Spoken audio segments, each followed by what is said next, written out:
여러분 안녕하십니까? KBS 아메리칸 뉴스입니다. 캘리포니아 내 코로나19 확진자 증가 추세가 심상치 않습니다. 각 지역별 일일 확진자 수도 연일 최고 기록을 갈아치우면서 감염체 확산 우려가 커지고 있습니다. 어제 월드오미터가 집계한 캘리포니아 내 코로나 신규 확진자 수는 5,528명, 마감 시간 이후 잠정 집계까지 포함하면 일일 확진자 수는 6,000명을 넘어섰습니다. LA타임스도 오늘 캘리포니아의 어제 하루 확진자 수가 6,000명을 넘었으며 이는 코로나 대유행이 시작된 이후 일일 확진자 수로는 최고치라고 보도했습니다.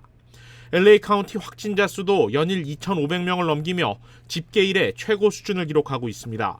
LA에 이어 캘리포니아에서 두 번째로 확진자가 많은 리버사이드 카운티는 최근 2주간 신규 확진자가 4,000명을 넘었습니다. 샌디에고 카운티 역시 지난 일요일 처음으로 일일 확진자 수가 300명을 넘긴 이래 이틀 연속 300명 이상의 확진자가 나오고 있습니다. 캘리포니아의 코로나 검사 이후 확진율도 지난주 4.8%로 전주보다 늘었습니다. 확진자 입원율도 16%나 늘었습니다. LA 확진율은 8.4%로 2주 전 5.8%에서 껑충 뛰어 올랐습니다. 방역 전문가들은 확진자 증가 추세가 단순히 검사 시설이 늘어났기 때문이 아니라고 경고하고 있습니다.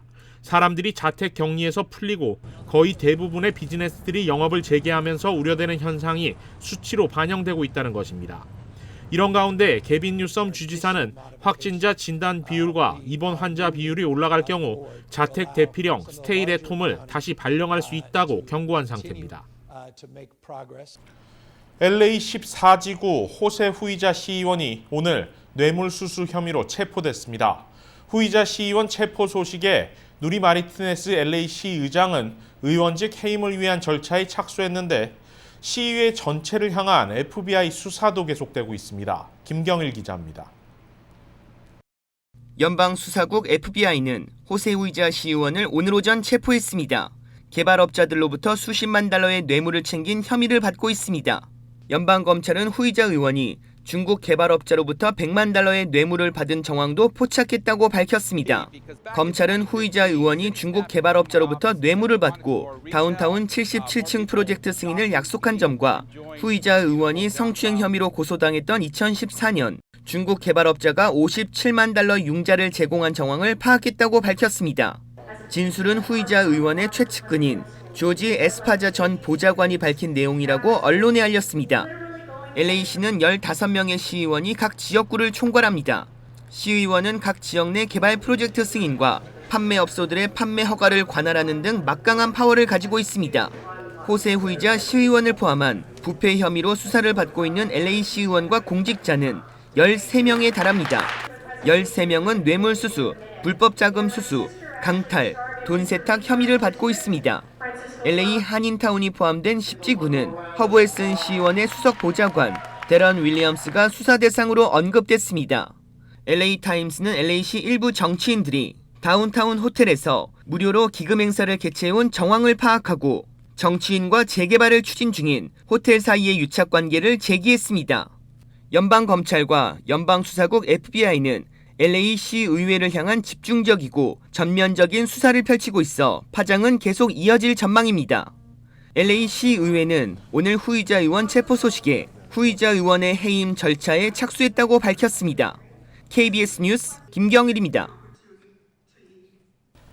트럼프 대통령이 올해 연말까지 취업비자 발급을 중단하는 행정명령에 서명했습니다.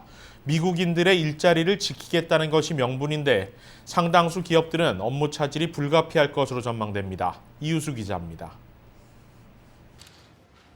트럼프 대통령이 외국인들의 취업비자 발급에 제동을 걸었습니다. 올해 말까지 해외에서 신청하는 취업비자와 영주권 발급을 전면 중단하는 것인데 지난 4월 발효된 행정명령이 추가 연장된 것으로 볼 수 있습니다. 이번 행정명령으로 전문직 취업비자와 주재원 비자, 교환연수 비자 등 미국에서 근로할 수 있는 대부분의 비자를 한국 등 해외에서 취득할 수 있는 길이 막혔습니다. 한국 본사에서 주재원을 파견하거나 한국 근무 경력을 가진 신규 인력을 영입하고 있는 미국 내 기업들 역시 당분간 영향을 받을 수밖에 없습니다.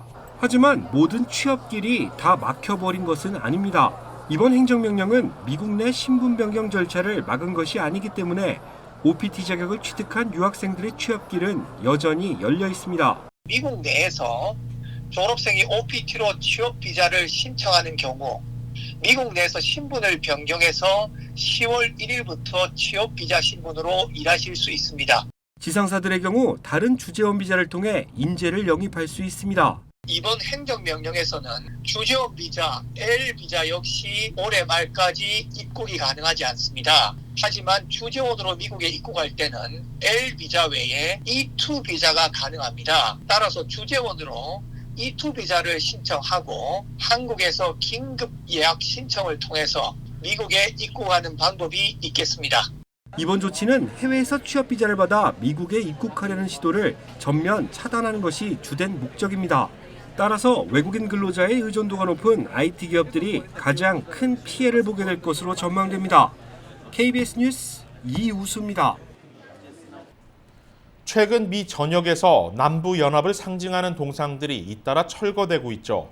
인종차별 반대 시위가 계속 이어지며 과거 노예 제도를 지지했던 남부 연합의 동상 철거를 요구하고 나선 것인데 트럼프 대통령은 강경 대응하겠다는 입장입니다. 이채은 기자가 보도합니다. 워싱턴 DC에 위치한 엘버트 파이크 장군의 동상 앞. 인종차별 반대 시위대가 파이크 장군의 동상을 강제로 끌어당깁니다. 심지어 바닥으로 떨어진 동상에 불까지 지릅니다. 뉴욕에 위치한 시어도 루스벨트 전 대통령의 동상도 철거될 예정입니다. 해당 동상은 미국 원주민과 흑인을 양 옆에 세워둔 채 말을 타고 있는 루스벨트 전 대통령의 모습을 묘사했습니다.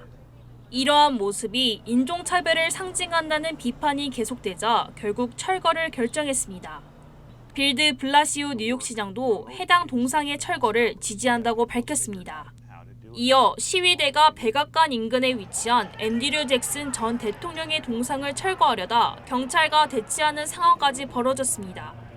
시위대는 19세기에 잭슨 전 대통령이 미국 원주민을 내쫓는 데 기여했다며 철거를 요구했습니다. 평소 잭슨 전 대통령의 팬이라고 알려진 도널드 트럼프 대통령은 이와 관련해 강경 대응에 나섰습니다. We have a very specific Monuments Act and we are looking at long-term jail sentences for these vandals and these hoodlums and these anarchists and agitators. 전국에서 남부연합을 기리는 동상을 철거하려는 움직임이 확산되고 있습니다. 남부연합은 과거 남북 전쟁 당시 노예제도를 지지했던 남부주들의 연합입니다. 노예 해방을 반대하며 인종차별과 억압의 상징으로 여겨져 왔습니다. 하지만 조지 플로이드 사태로 인종차별에 대한 시위가 계속되며 남부연합을 기리는 인종차별적 인물들의 동상을 철거하자는 움직임이 거세지고 있습니다. 이와 관련해 트럼프 대통령은 동상 훼손 시 중형에 처해질 수 있다며 강경 대응에 나섰습니다. KBS 뉴스 이채은입니다. 뉴욕주 예비선거가 오늘 실시됐습니다. 런킴 주 하원 의원 등 한인 후보도 4명이 출사표를 던진 가운데 그 어느 때보다 한인 사회의 주목을 받고 있습니다. 제2사 뉴욕 KBTV 이창원 기자가 보도합니다. 가장 한인 사회에 관심이 집중된 지역은 뉴욕주 하원 40선거구로 론 김 뉴욕주 민주당 하원 의원이 8년 만에 경선을 치렀습니다. 김 의원은 5선을 노리며 뉴욕시경 경찰로 근무 중인 중국계 스티븐 리 경장과 경쟁하게 됩니다. 한인 밀집 지역인 플러싱과 베이사이드에서 치러지는 뉴욕주 연방하원 6선거구 민주당 예비선거에서는 한인 2세 샌드라 최 예비후보와 뉴욕 교통 시스템, 학교 급식, 이민자 추방 금지 법안을 공동 발의하고 5선에 도전하는 그레이스 맹 현 의원, 인권운동가로 활발한 활동을 하고 있는 민주사회당 퀸즈 위원회 소속의 멜키아데스 가가린 후보가 경쟁을 벌입니다. 맨하탄 차이나타운 등을 지역구로 둔 뉴욕주 하원 65선 거구에서는 한인 1세 그레이스 리 후보가 출마해 타이완 출신 여린 이유 현역 의원과 민주당 예비 후보로 출사표를 던졌습니다. 뉴욕시 민사법원 퀸즈 6선거구 판사 예비 선거에는 홍형선 변호사가 출마해 대만계 출신인 리청 변호사와 경쟁합니다. 홍 후보가 당선될 경우 선출직 판사로는 맨하탄에서 2015년 당선된 주디 김 판사와 2019년 그레이스 박 판사에 이어 세 번째이며 퀸스 지역에서는 첫 번째 한인 민사 판사가 될 예정입니다. KBTV 뉴스 이창환입니다. 검사가 너무 많이 이뤄져서 오히려 문제다. 검사 속도를 늦춰야 한다. 트럼프 대통령의 발언을 놓고 논란이 일고 있습니다. 코로나 시대 핵심 인물이 된 파우치 소장은 오늘 하원 청문회에서 향후 몇 주가 가장 결정적인 고비라고 말했습니다. 경제가 올스톱 됐던 3개월 전에도 들었던 새로울 것이 없는 말입니다. 확진자 수는 다시 무섭게 늘어나고 있는데 경제 활동은 재개된 상황. 지금이 어떻게 보면 가장 혼란스러운 시기가 아닐까 싶습니다. 뉴스 마칩니다. 고맙습니다.